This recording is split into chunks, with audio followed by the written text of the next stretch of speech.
말이 안 되는 거예요. 무엇이 중한디 하고 얘기하고 싶었어요. SBS 편의점 샛별이 첫 회부터 논란이 많았는데 6회가 방송된 지금까지 논란이 사그러지지 않고 있습니다. 개선이 전혀 안 되고 있어요. 미성년자인 여학생이 성인 남성에게 담배를 사달라고 부탁을 하고 그가 담배 대신 은단을 사가지고 와서 건네면서 금연을 권했습니다. 그랬더니 여학생이 돌연 키스를 합니다. 남성에게. 그리고 하는 말. 걱정해준 사람은 오빠가 처음이에요. 폰 번호가? 이게 도대체 무슨 상황이에요? 이 고등학교 교복을 버젓이 입은 채 벌어진 일이에요. 논란이 되는 게 너무 당연하죠. 그리고 여학생들 사이에서 패싸움도 나왔어요. 영화 써니를 패러디한 그 옥상 폭력 장면이 나왔거든요. 당연히 주인공이 평정을 하죠. 그리고 오피스텔 성매매를 암시하는 장면도 나왔습니다. 15금이에요, 이 드라마가. 그런데 이런 장면들이 첫 회부터 나온 거예요. 편의점 샛별이는 B급 드라마를 표방합니다. 거기에 코믹 감성이라는 안전장치까지 더하고 있죠. 웹툰을 드라마 한 데다가 우리는 장르가 코미디다. 현실과 차별되니까 이러니 저러니 따지지 말고 봐라. 방패막이 같은 걸 내세운 거예요. 아주 만화스러운 CG가 현란스럽거든요. 그러니까 이거는 현실적인 얘기가 아니야 라고 말하고 있는 거예요. 지난해 코믹 액션 활극을 앞세워서 열혈사제라는 드라마를 성공시킨 SBS하고 임영호 PD가 손잡고 또 한 번 코믹 감성의 B급 드라마를 내놓은 거예요. 열혈사제 때도 가톨릭 사제를 너무 희화하고 왜곡시키는 것이 아니냐 이런 지적들이 있었습니다. 김남길 씨가 맡은 김혜일 신부가 워낙 정의롭고 시청자의 속을 시원하게 해줬기 때문에 가톨릭 쪽에서도 오히려 반기는 분위기였죠. 하지만 편의점 샛별이는 경우가 다릅니다. 지상파이고 미성년자잖아요. 샛별이가 바로 22살로 점프해서 편의점에서 아르바이트 일을 하고 있는 것으로 나왔지만 해당 장면은 미성년자 때 벌어진 일이니까. 6회에 김유정 씨가 맡은 샛별이가 이런 대사를 합니다. 고등학교도 졸업을 못했고 부모도 돌아가셨지만 나는 나쁜 애가 아니다. 그거 보여주고 싶었다. 주인공인 그 편의점 점장 대현이에게 한 말입니다. 그런데 이런 식으로 샛별이에게 서사를 만들어주는 거예요. 샛별이가 엇나간 청소년기를 보냈지만 부모가 돌아가시고 양육을 자처한 고모가 혹sem이 있었던 거예요. 보험금을 날름 챙기고 구박을 하다가 나중에 그 두 자매를 쫓아냈거든요. 그래서 샛별이가 동생 은별이를 물심양면으로 보살피면서 잘 키워낸 거예요. 안타까운 상황에서 열심히 살아온 애처로운 인물이니까 어떤 행동을 해도 시청자가 보드만 안고 이해해줘야 한다. 제작진이 얘기하고 있는 겁니다.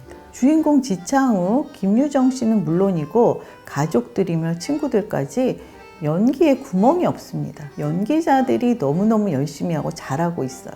여기에 강다니엘 씨가 썸띵이라는 OST에 참여했더라고요. 흥행 요소는 충분하잖아요, 그만하면. 그런데 왜 제작진이 이런 무리수를 둬서 구설수를 자초하는지 모르겠습니다. 이런 전개가 문제가 되리라는 것을 생각 못했을까요? 전체적으로 등장인물들의 개념이 없습니다. 먼저 그 지창욱 씨가 맡은 최대현이라는 인물. 이 인물이 측은지심이 있고 마음이 따뜻하지만 허당기가 있는 인물이라는 설정인 거예요.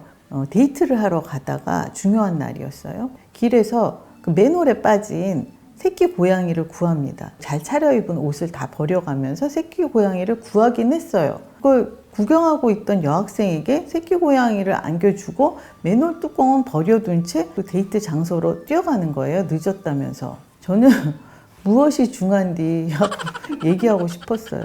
생명을 구했잖아요. 그럼 그 생명이 어떻게 될지 그건 왜 관심이 없죠? 이 최대현이라는 인물을 잘 보여주고 있는 그런 장면이기도 해요. 그냥 마음만 착하고 그러나 눈치 없고 무능력하고 캐릭터로서 좀 매력이 없는 거죠. 이 대현이 데이트를 하러 갔잖아요. 굴욕을 안겨주는 데이트 상대가 정은지 씨로 나오는데 카메오 출연이죠. 그리고 이유비 씨도 편의점에 손님으로 등장하기도 했어요. 이 드라마에는 카메오도 심심치 않게 많이 나옵니다. 어쨌든 최대현이 상대에게 차이고 술 마시고 비틀비틀 거리고 돌아다니다가 그 문제에 그 담배를 사달라는 부탁을 받게 되는 거예요. 근데 저는 이렇게 착하지만 눈치 없고 사리 분별 잘 못하는, 그것도 담배를 사다 달라고 하면 바로 거절했으면 되잖아요. 사러 들어가서 은단을 왜 사와요? 오지랖이지.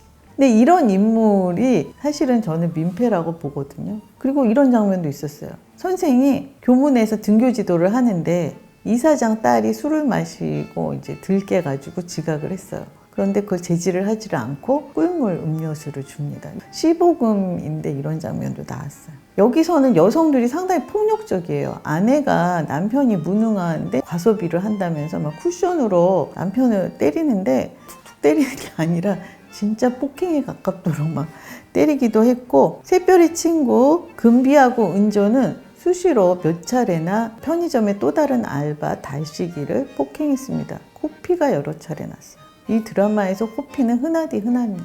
주로 남성들이 자주 흘리죠. 다른 여느 드라마에서는 여성들이 막 맞는 경우가 많잖아요. 여성들이 때리는 것으로 역전이 되면 여성들이 굉장히 좋아하리라고 반길이라고 생각을 했나 봐요. 여성들에 대한 이해가 없는 거죠.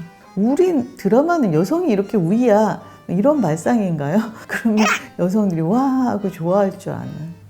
이 드라마에 나오는 여성 캐릭터 중에 마음에 드는 인물은 그 지구대의 경찰이에요. 이 사람은 굉장히 합리적이고 또 센스도 있고 똑똑하고 되게 정상적인 인물입니다. 그 외에 여성들이 대부분 폭력적이거나 입에 욕을 달고 살고 천박한 캐릭터들도 있습니다. 그 대현이의 누나는 결혼을 했는데 좀 모렴치한 인물이에요. 엄마하고 옷을 사러 가서 엄마한테 옷을 권해요. 엄마가 옷을 입어보고 있는 사이에 자기가 하나 챙겨서 도주를 합니다. 엄마가 계산을 해야 하게 만드는, 결혼한 딸인데. 그러니까 여성들을 막 대단히 막 우위로 올려놓는 것 같지만 또 이 아래쪽에서는 좀 여성들을 이상하게 표현하고 있는. 그리고 결정적으로 이 편의점 점장인 최대현하고 교제 중인 편의점 본사의 홍보팀장 연주라고 있거든요. 이 연주의 엄마 혜자, 이 인물도 참 천박한 인물이에요. 그 흔히 그 부잣집 엄마들이 돈 봉투를 내미는데 이 엄마는 편의점에 가서 100만 원어치 물건을 사고 그걸 집으로 배달해 달라고 합니다. 그 배달 온 물건을 받고 연주의 엄마인 건 이제 서로 알게 됐잖아요. 5만 원짜리 몇 장을 건넵니다. 팁이라고 하면서. 도우미에게 그 배달 온 물건 흔적 없이 싹 치우라고 지시하는데 도우미가 네 사모님 하잖아요. 근데 이 도우미 얘기 나오니까 이 도우미가 그 집 딸 연주에게 아가씨 물 받아놨어요. 목욕물 받아놨어요. 이건 언제적 대사. 대현이 쫓기듯 집을 나가고 연주가 이제 그 뒤를 따라갑니다. 근데 대현이하고 연락이 잘 안 되니까 그 당시에 새별이가 맹장 수술을 해서 입원을 하고 있었어요. 근데 병원으로 쫓아갑니다. 그리고 가서 하는 말이 우리 사이에 더 이상 문제를 일으키지 말고 편의점 알바 일을 그만둬 달라. 그럼 연주는 심각한 게 엄마하고 대현이의 문제잖아요. 근데 갑자기 난데없이 새별이한테 가서 너 때문에 지금 우리 사이가 갈등이 있으니까 이런 얘기를 하는 거예요. 근데 또 새별이도 이상합니다. 그렇게 당당하던 새별이가 또 그걸 또 수긍하는 자세로 나오는 것도 이상했어요. 근데 저는 그 연주라는 인물이 진짜 이상한 게 새별이하고 대현이가 마케팅 관련해서 영상을 찍으면서 이렇게 업고 찍게 되거든요. 그 업은 사진을 보고 연주가 화가 났어요. 연주가 자신에게 마음이 있는 회사 동료 승준이라는 인물에게 자기를 한번 업어달라고 합니다. 그러면서 하는 말이 자기는 한 번도 업혀본 일이 없다. 우리 엄마가 다리 휜다고 안 업어줘서 나 한 번만 업어주면 안 되냐 해서 업혀가지고 막 업힌 기분이 이런 거구나 막 이런 장면이 있었는데 제가 너무 막 웃었던 게 저도 아이 다리 휜다고 안 업어줬거든요. 근데 우리 딸도 어디 가서 업히고 싶어 막 이래봤을까요? 이 인물이 너무 이상한, 해괴한 거예요. 근데 이렇게 업히고 막 이러니까 이 승준이는 마음이 헷갈리게 되죠. 그래가지고 다른 모임에 갔다가 그 연주를 갑자기 막 포옹을 하는 거예요. 연인 사이가 아니고 친구 사이인데 갑자기 포옹을 하면서 이것도 상당히 사실은 현실이랑 불쾌한 일이잖아요. 있으면 안 되는 일인데. 그러면 근데 연주가 화도 안 냈어요. 이 한선아 씨가 연주라는 인물을 맡고 있는데 한선아 씨에게는 득보다 시린 캐릭터입니다. 근데 연주가 여기서 대단한 프로젝트를 본사에서 성공시킨 인물로 막 박수를 받고 그러는데 그 사무실 광경을 보면 연주는 하는 일이 하나도 없고 전화로 대현이하고 뭐 카톡을 하거나 아니면 통화를 하거나 그것만 하고 있었는데 막 그런 이제 능력자로 나옵니다. 정말 저는 황당했던 게 맹장 수술을 했잖아요. 링겔 뽑고 영화를 보러 가서 팝콘을 먹었습니다. 맹장 수술했는데 팝콘을 먹어도 되나? 말이 안 되는 거예요. 샛별이라는 인물도 규칙이 하나도 없는 거예요. 하라는 거는 다 어기는 인물인 거죠. 그 다음에 은별이가 폭력배에게 위험에 빠졌다는 소식을 듣고 또 한 번 이제 링겔을 뽑고 또 달려갑니다. 가서 이번에는 그 남자들, 여자들 뿐이 아니에요. 남자들 짱아치들하고 대결을 해서 평정을 하는데 막 그 무협지에 필적할 그런 CG 대단했어요. 난투극을 벌이고 또 이제 샛별이가 승리합니다. 이러려면 병원에 왜 입원을 하고 왜 의료진이 존재하는 거죠? 열혈사제에서 시청자들이 막 속 시원해 했잖아요. 그런 이제 활극을 보면서 그거는 여기서 그 이영준 신부님이라고 계셨죠. 가난한 사람들을 위해서 평생을 헌신하신 분이 무참히 살해를 당했는데 그 조직이 그 살인에 가담을 했기 때문이죠. 그거를 김혜희 신부가 응징을 하니까 그걸 반가워하고 환영했던 건데 이거는 상황이 다르잖아요. 당시에 그 열혈사제에서 인상적인 연기로 화제가 됐던 고규필 씨, 은문석 씨가 이 드라마에 나옵니다. 그런데 그때만큼 뭐 큰 반응을 얻지 못하고 있어요. 김유정 배우가 MBC 해를 품은 날, 또 KBS 구름이 그린 달빛 이런 드라마에서 보여줬던 연기력, 편의점 샛별이에서는 이런 식으로밖에 소비되지 못하는, 너무 안타깝습니다. 한선아 배우도 마찬가지고 캐릭터로 인해서 배우가 피해를 받는 경우고요. 지창욱 씨는 더 말할 것도 없죠. 이거는 또 편의점 하는 사람들에게는 또 모욕인 것이, 그 남자 알바는, 남자 직원은 여자 손님들을 끄는 역할, 또 여자 직원은 남자 손님을 끄는 역할로 지금 이 편의점을 운영하고 있거든요. 이 드라마 자체가 뭔가 정말 석연치 않고 뭔가 많은 걸 왜곡시키고 있는 문제가 많은 드라마. 웹툰은 19금이니까 뭐 19금 안에서 허용되는 그런 장면들이 있겠죠. 그런데 드라마는 15금입니다. 15금 기준에 넘는, 선을 넘는 이런 설정들은 지탄받아 마땅합니다. 드라마가 너무 많이 쏟아져 나오고 있죠, 요즘.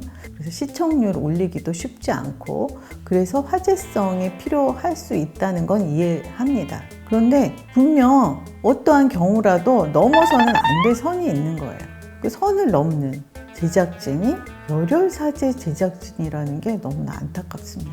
연기자들이 너무 연기를 열심히 하고 있어서, 최선을 다하고 있어서 더 안타까운 거죠. 왜 이렇게 열심히 하는 연기자들을 이런 식으로 소비하는 것인지, 그 제작진 정말 마음에 안 듭니다.